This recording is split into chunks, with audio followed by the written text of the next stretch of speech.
Bien, queridos amigos y hermanos, hoy les quiero contar algo para lo cual preparé y bueno, tengo apuntado para seguir un hilo correlativo, que es una historia bastante conocida pero importante y muy relacionada con la actualidad.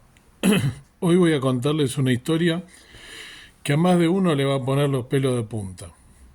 Un grupo de soldados volvieron a su casa con su comandante a la cabeza, luego de estar haciendo sus trabajos, y al regresar encontraron que su casa había sido totalmente destruida.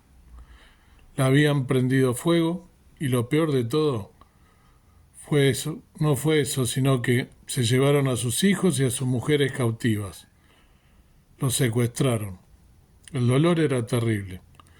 Sus gritos dice que se escuchaban desde muchos lugares.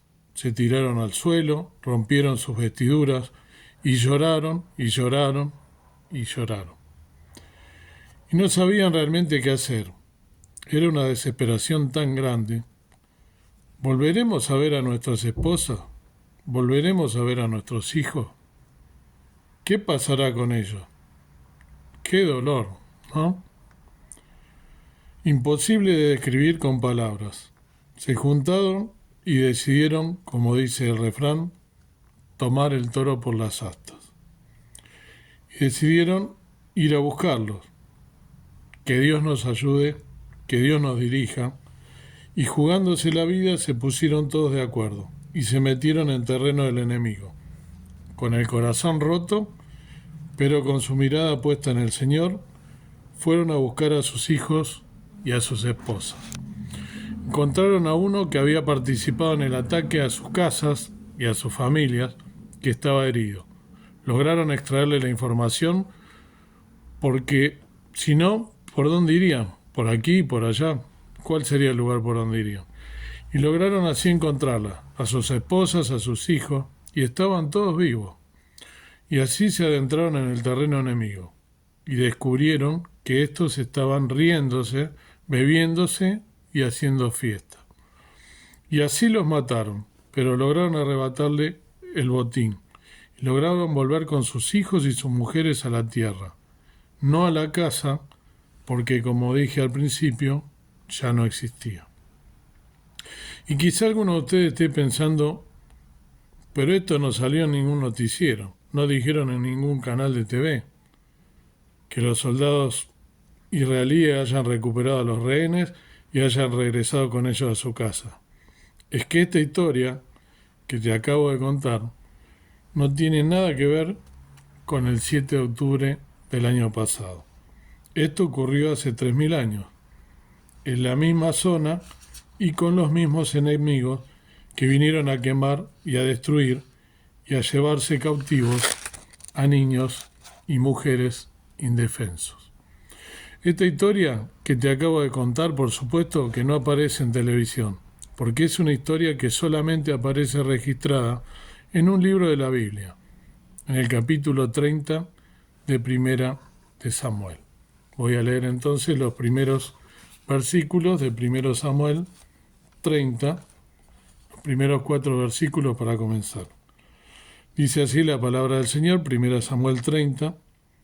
Y cuando David y los suyos vinieron a Siclac el tercer día, los de Amalec habían invadido el mediodía y a Siclac, y habían desolado a Siclac y puéstola a fuego. Y habíanse llevado cautivas a las mujeres que estaban en ella, desde el menor hasta el mayor, mas a nadie habían muerto, sino llevado e ídose su camino. Vino pues David con los suyos a la ciudad, y aquí que estaba quemada a fuego, y sus mujeres y sus hijos e hijas llevadas cautivas. Entonces David y la gente que con él estaba alzaron su voz y lloraron hasta que les faltaron la fuerza para llorar. Esto es la historia que les acabo de contar, pero en la Biblia. Se repitió la historia, hermanos. Lo mismo que el 7 de octubre, con la diferencia que ahora inclusive hubo muertes y violaciones, degüellos, panzas abiertas a mujeres embarazadas y todo tipo de atrocidades, además de los rehenes. Voy a leer los dos versículos que siguen. Las dos mujeres de David, Ahinoam jezreelita y Abigail, la que fue mujer de Nabal del Carmelo, también eran cautivas. Y David fue muy angustiado porque el pueblo hablaba de apedrearlo, porque todo el pueblo estaba con ánimo amargo, cada uno por sus hijos y por sus hijas. Mas David se esforzó en Jehová su Dios. Aquí está el secreto, hermanos, en la angustia, en encomendarse a Jehová, ¿sí? Sigamos leyendo esta historia. Y dijo David al sacerdote Abiatar, hijo de Ahimelech: yo te ruego que me acerques el efod, y Abiatar acercó el efod a David. ¿Se acuerdan lo que era el efod, no? Era una especie de... Cuando no hablaban directamente con Dios, tenían un elemento al cual él consultaba directamente de parte de Dios para ver qué era lo que hacía, si lo que tenían pensado estaba bien o estaba mal, de acuerdo a la guía de Dios. Y David consultó a Jehová diciendo: ¿seguiré esta tropa? ¿Podré la alcanzar? Y él le dijo: síguela, que de cierto la alcanzarás, y sin falta librarás la presa. Partióse pues David, él y los 600 hombres que con él estaban, y vinieron hasta el torrente de Besor, donde se quedaron algunos. Y David siguió al alcance con 400 hombres, porque se quedaron atrás 200 que cansados no pudieron pasar el torrente de Besor. Y hallaron en el campo un hombre egipcio, el cual trajeron a David, y diéronle pan que comiese y a beber agua. Diéronle también un pedazo de masa de higo seco y 2 hilos de pasa.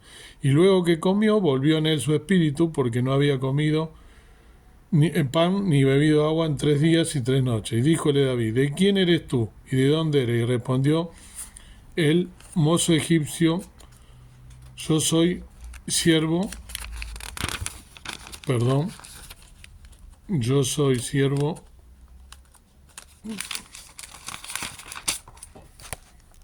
de una malecita, y dejóme mi amo hoy a 3 días porque estaba enfermo.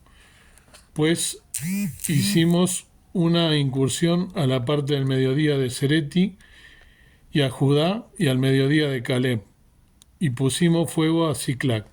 Y díjole David: ¿me llevarás tú a esa tropa?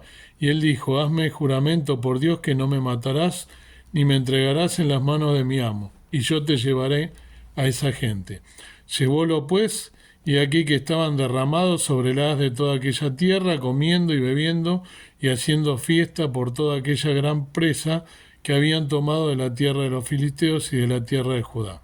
E hiriólos David desde aquella mañana hasta la tarde del día siguiente, y no escapó de ellos ninguno, sino 400 mancebos que habían subido en camellos y huyeron. Y libró David todo lo que los amalecitas habían tomado, y asimismo libertó David a sus 2 mujeres. Y no le faltó cosa chica ni grande, así de hijos como de hijas del robo, y de todas las cosas que le había tomado, todo lo recobró David. Aquí está el secreto, hermano, entonces, que es encomendarse, como dije, ¿no?, a Jehová. Es increíble cómo se repite la historia.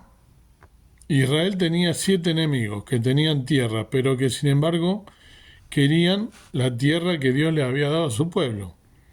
De todos los enemigos que la Biblia menciona, hay uno que es completamente diferente a todos, porque no es solamente un enemigo físico con el que había que enfrentarse, sino que tipifica, representa todo lo que se opone a Dios. Ese enemigo, llamado Amalek, si hiciéramos los cálculos que se pueden hacer para calcular el valor que representa su nombre en hebreo, ustedes saben que en hebreo las letras tienen significado numérico, ¿no? Entonces, y los nombres, por lo tanto, si sumamos las letras, dan un significado, es un valor numérico, ¿no?, que a su vez tiene un significado. Nosotros entonces se puede hacer para calcular el valor que representa su nombre en hebreo. Su nombre suma 240. Y ustedes dirán: ¿y esto qué tiene que ver? Esto viene a que la palabra duda, que es safek, también tiene el mismo valor numérico, 240. Y este enemigo siempre está ahí. Pero sucede que cada vez que ese enemigo se despierta, decide atacar al pueblo de Israel. Porque si analizamos uno por uno, cada uno de los enemigos que se han enfrentado con Israel, cada uno tiene sus características. De hecho, cada nombre de estos enemigos significa algo, ¿sí? Y las estrategias, la forma de operar, la forma de atacar, nos dice mucho acerca de este enemigo, ¿sí? Pero Amalek es un enemigo traicionero, porque es el enemigo que ataca por la retaguardia, no es igual al resto. No ataca de frente, ¿sí? ¿Se acuerdan, por ejemplo, cuando el filisteo Goliat desafió al pueblo de Israel? ¿Qué hizo? No lo hacía a escondidas, ¿no? No, no mandaba cartas, no mandaba mensajeros, sino que lo hacía él públicamente, daba la cara. Y durante 40 días increpó al pueblo y pidió que un solo israelita lo enfrentara. Pero Amalek no actúa de esa manera. Amalek es un ser muy resentido y sabemos que las personas resentidas son muy peligrosas. Amalek es la personificación y la representación de la maldad, del odio. No tiene ningún tipo de escrúpulo. Le da lo mismo matar a una persona grande, a una pequeña o incluso a una de pecho. En el libro de Deuteronomio, cuando se habla de este enemigo, se dicen cosas muy, muy interesantes, ¿sí? En el capítulo 25, 17, después búscalo. Cuando el pueblo judío aprendió los mandamientos, con solo una palabra, hace la misma referencia al mandamiento. Ejemplo, el mandamiento de guardar el Shabbat, ¿no? El pueblo lo recuerda con la palabra sakar, que significa memoria. Se pronuncia zakor. Acuérdate de guardar el día sagrado, ¿no? Y en la misma palabra sakar, acuérdate de lo que te hizo Amalek, le dice. Tenelo presente, no lo olvides, ¿sí? Recuérdalo siempre. Hay muchas cosas que la Biblia nos dice que debemos olvidar, pasar página. Pero hay otras, en cambio, que nos dice que no debemos olvidar. No hay nada peor que perder la memoria espiritual. No hay nada peor que olvidar aquellas cosas que Dios no quiere que olvides. Aquellas cosas que quiere que tengas bien presente en tu vida, ¿sí? Nuevamente leo del versículo 17 al 19 que leí. E hiriólos David desde aquella mañana hasta la tarde del día siguiente, y no escapó de ellos ninguno, sino 400 mancebos que habían subido en camellos y huyeron. Y libró David todo lo que los amalecitas habían tomado, y asimismo libertó David a sus dos mujeres. Y no le faltó cosa chica ni grande, así de hijo como de hija del robo y de todas las cosas que le habían tomado. Todo lo recobró David. No te olvides, ¿sí? Fíjense cómo en el versículo 18 le recuerda que atacó a los más débiles por detrás. Entonces, el ataque también lo relata en el Éxodo 17:8. Fíjense, búsquenlo después, Éxodo 17:8. Aquí la Biblia menciona el lugar donde lo atacó por primera vez. No fue en el monte Sinaí, no fue en el río Jordán, ¿sí? No cuando recién salía de Egipto, sino en Refidim. En el momento veremos por qué la Biblia hace hincapié, por qué es importante, ¿sí? Entonces, vamos a buscar Éxodo 17.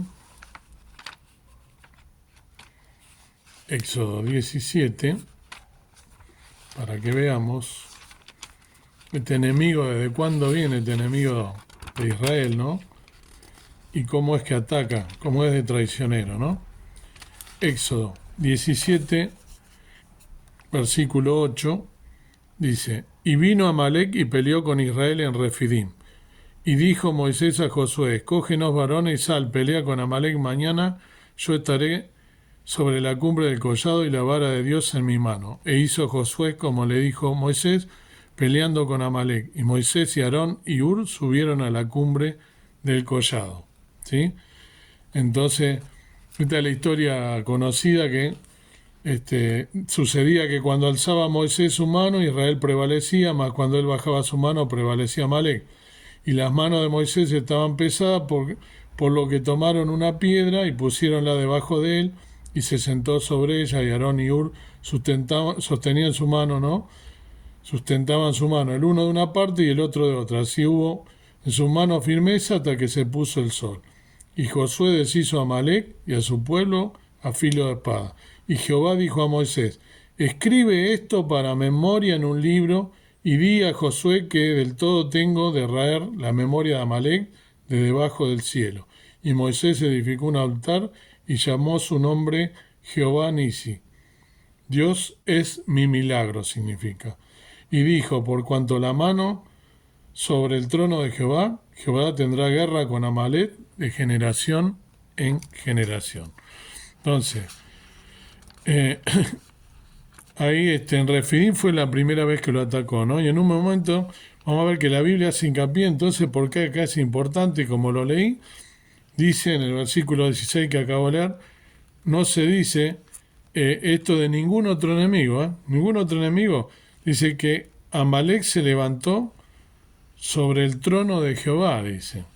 Y agrega: Jehová tendrá guerra contra Amalek de generación en generación.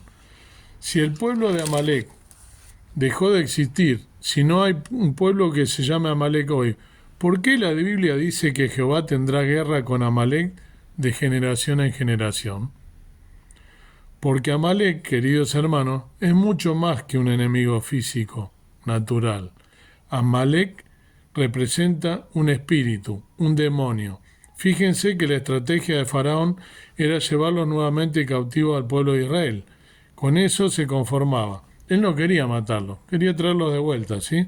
Él quería usarlos como mano de obra en Egipto. Sin embargo, la estrategia de Amalek es otra, es diferente.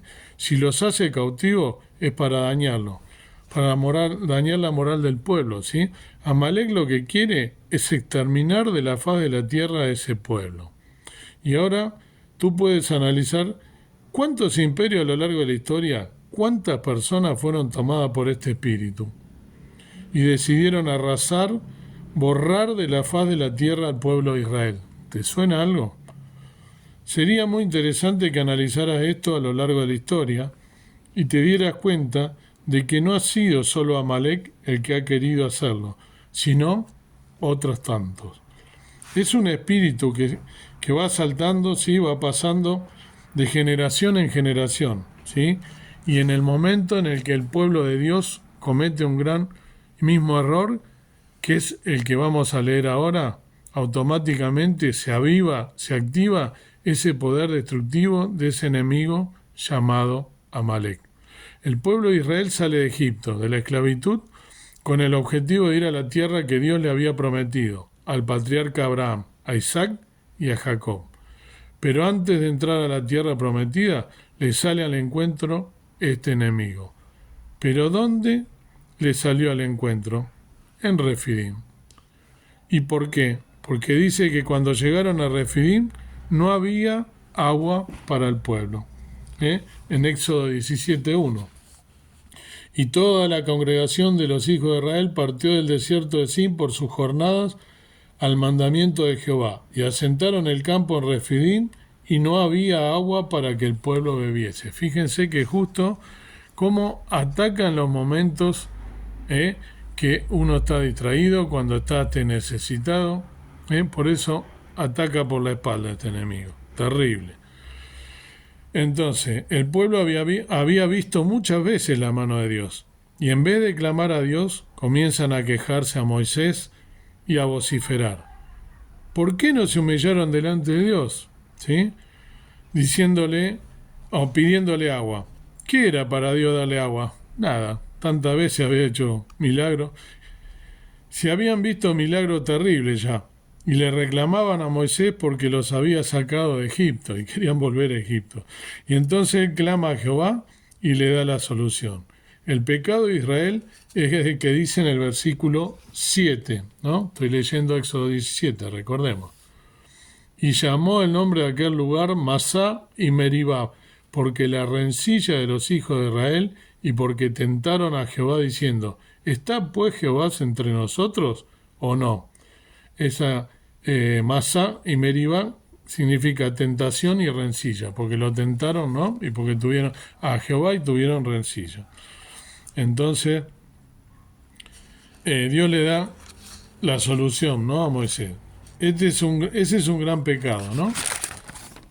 A partir del que activan al gran enemigo, Amalek, cuando su pueblo puso en duda la credibilidad de Dios entre ellos, y automáticamente Amalek viene a Refidim y los ataca, en el versículo 8. Y vino Amalek y peleó con Israel en Refidim, que es lo que había leído antes. ¿Te das cuenta cómo, hermano, cómo nuestra boca puede propiciar cosas horrendas? Muchas veces es mejor estar callado y no decir cosas incorrectas y darle lugar al enemigo. Cada vez que te quejas, cada vez que dudas, cada vez que cuestionas la credibilidad de Dios, le estás dando la posibilidad al enemigo de que te sacuda. Y de que haga cosas a las que tú le diste lugar para que hiciera. Dice la Escritura en Santiago 4:7, someteos a Dios, resistid al diablo, y de vosotros huirá. Pero el pueblo de Israel no oró, no pidió a Dios, sino que se ponen a criticar, a murmurar contra Moisés y contra Dios. Y aparece Amalek, que es el pirata del desierto, el que aprovecha la división, la discordia, la desunión de los hermanos, ¿sí?, para hacerse presente y atacar al débil y al que no está preparado. Ataca por la retaguardia. Por esto el Señor dijo, velad y orar. Estamos viviendo momentos interesantes y también peligrosos, donde vemos que el espíritu Amalek ha vuelto otra vez a un grupo de personas que ya no solamente quieren una parte del territorio de Israel. Eso ya lo podrían haber tenido los árabes después de 1948, cuando se les ofreció a los árabes más de la mitad del actual territorio de Israel. Los árabes siempre rechazaron esa oferta, no importa quién se las ofreciera, si era la ONU, si era el mismo pueblo de Israel, sino que además dieron un paso más y levantaron banderas negras en todas las mezquitas de Teherán e Irán, llamando al mundo musulmán al martirio, porque ahora lo que quieren es exterminar a todos los judíos de la faz de la tierra. Hace poco le preguntaron a un líder de Hamás si pudiese tener todo el territorio de Israel o exterminar a todos los judíos de la tierra. ¿Con cuál de las dos opciones te quedarías? Adivinen qué dijo. Dijo, con todo descaro. Preferimos primero exterminar a ese pueblo y después hablamos de tomar posesión de la tierra. Entonces, ¿cómo se puede negociar con un grupo de terroristas que son capaces de hacer las atrocidades que hicieron? Y son cosas tan fuertes, tan horribles, las que hicieron, y parece mentira que haya gente que diga que esto se lo merecía el pueblo de Israel. Y hay muchos, hay muchos que dicen eso. Recordemos, hermanos, que en la palabra hay reglas de oro, que se cumplen al pie de la letra. Y bendeciré a los que te bendijeren, y a los que te maldijeren, maldeciré. Le prometió Dios a Abraham. Recordemos que hubo un líder de América, no hace falta mencionarlo, ¿sí?, de un pueblo donde tuvo varios dictadores, ¿no?, algunos dictadores, que desde lo más profundo de sus entrañas maldijo al pueblo de Israel y en menos de un año le agarró un cáncer que lo consumió. Y a pesar de haber ido a Cuba a tratarse, igual murió, ¿sí? Con Dios, hermano, no se juega. Pero a pesar de eso estamos viviendo un tiempo en el que se pone en tela de juicio la legitimidad de Dios. Hay algo muy interesante en este ataque de Amalek al pueblo de Dios. Me refiero al pasaje que leímos en Éxodo, ¿no? La palabra trono en hebreo se dice kisé, con K. Y el nombre de Dios, todos saben, tiene 4 letras. Shav, Hei, Bat, Hei. Cuando se habla que él atacó el trono de Dios, no aparece Kisé Adonai, sino aparece Kisyai. Es decir, le falta una letra a la palabra trono y 2 letras al nombre de Dios. Y esto tiene que tener una explicación, un significado. No es hasta el tiempo del final, cuando en el Salmo 9, 7 y 8, cuando el Señor reine y gobierne sobre toda la tierra, que vuelve a aparecer el nombre del trono y el nombre de Dios completo. Hermano querido, detrás de todo esto hay un conflicto, una guerra espiritual. El mundo espiritual es tan real como el mundo y como el banco en el que hoy estás sentado, como la silla en la que puedes estar sentado hoy, ¿sí? Recordemos que Daniel oraba y añadía ayuno a su oración, ¿no? Esto lo pueden ver en Daniel 10, del 2 al 4. Y estuvo 21 días sin probar bocado. Cuando finalmente aparece el mensajero del Señor y le dice en el versículo 12, no temas, porque desde el primer día que diste tu corazón a entender y afligirte en la presencia de tu Dios, fueron oídas tus palabras. Pero una cosa es que nuestra oración suba, que sea oída, y otra muy diferente es que baje la respuesta. En el versículo 13 dice algo sumamente interesante, ¿sí? ¿De qué estamos hablando? De un conflicto espiritual. Satanás es el príncipe de las tinieblas y hay un conflicto espiritual. No hay uno en un conflicto político. Si esto no es un conflicto político, no confundirse. Si fuese un conflicto político, se sientan, en 2 semanas lo resuelven. Nunca se va a poder resolver porque el conflicto no es político. ¿Quién puede más? ¿El Dios de Abraham, de Isaac y de Jacob o Alá? ¿Quién puede más? ¿El Antiguo Testamento y todas las promesas que Dios le dio a este pueblo o el Corán? Detrás de todo esto está este conflicto y por eso en ninguna tertulia de televisión nadie te la va a hablar de esto, nadie te lo va a contar. Estos son dueños, estos son malos, ¿no? Hay un genocidio y ahora hicieron esto y ahora lo otro y siempre lo mismo, dan vueltas sobre lo mismo, ¿no? Y se realimentan unos con otros. A Israel le dieron una semana, nada más, si tú recuerdas, después del 7 del ataque de octubre, te vas a acordar que le dieron nada más que una semana de descanso a Israel. Y después empezaron a atacar, ¿no? Con todo, una semana de beneplácito, y después del 7 de octubre del 2023, ¿no? Todas las naciones se volverán contra Israel, dice, porque así está escrito en la palabra del Señor. Y el único que puede resolver esto, ¿saben quién es? El príncipe de la paz, al que no invitan a ninguna reunión. Cuando se reúnen los líderes políticos, no lo invitan al Señor. Cuando se reúnen en la ONU, no dicen vamos a orar y a pedirle a nuestro Dios que nos guíe, ¿no?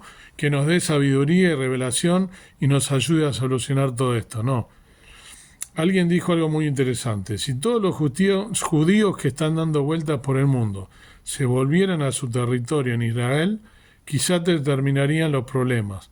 Y alguien le contestó, no, porque lo que quieren es exterminarlos de la tierra. Está en juego, está en peligro, entre comillas, el nombre del Señor, hermanos. Pero Él prometió cuidar a ese pueblo, no por amor a ellos, sino por amor a su nombre. Aunque ellos no lo quieran, aunque lo rechacen, miren qué amor, ¿no? Qué misericordioso es Dios. La tierra de Israel no es del pueblo judío, ni de Israel. La tierra de Israel es de Dios. No es tampoco de los mal llamados palestinos, es de Dios. Y hasta que no entienda que esto es un conflicto espiritual, no se va a resolver. De hecho, solo Dios lo puede resolver, porque es espiritual. Hay algunas características de cómo actúa este espíritu que quiero compartir con ustedes, que no solamente actuó un poco en la época del faraón, porque el faraón, como dijimos, se conformaba con matar con matar a los niños, ¿sí? ¿Se acuerdan que lo mató a Moisés? Y a las mujeres y a los hombres. Pero si ustedes leen, por ejemplo, el libro de Esther, se van a dar cuenta que el personaje es usado por este espíritu, actúa ahora como en esta época, ¿sí? Porque en la época de Esther quería exterminar a todo el pueblo de la tierra, pero sabemos que él,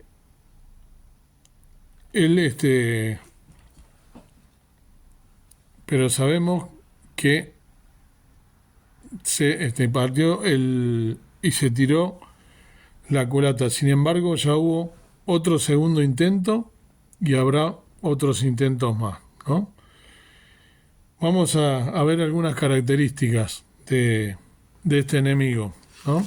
De este enemigo de Dios.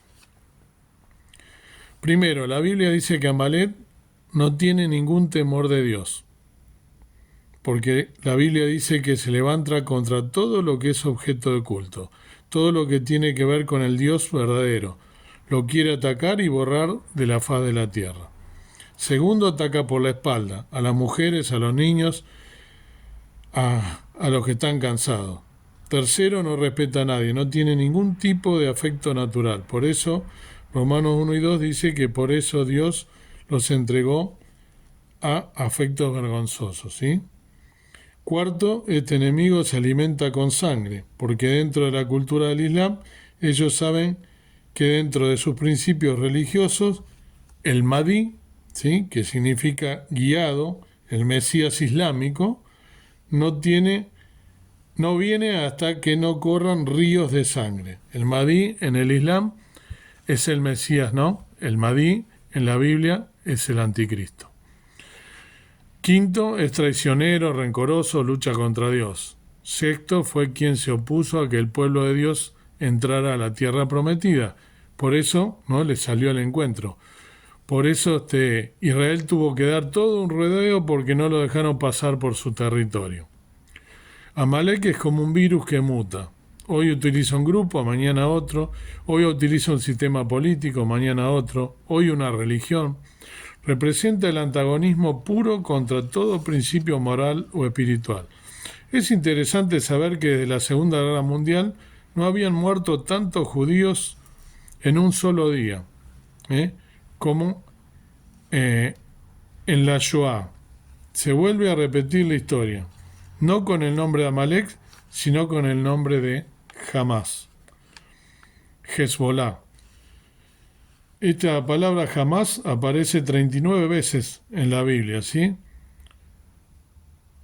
La primera vez en la época de Noé aparece, ¿sí? Significa violento, violencia, significa Hamás. Tengamos en cuenta que nosotros, por ser cristianos, seguidores del Rey de Reyes y Señor de Señores,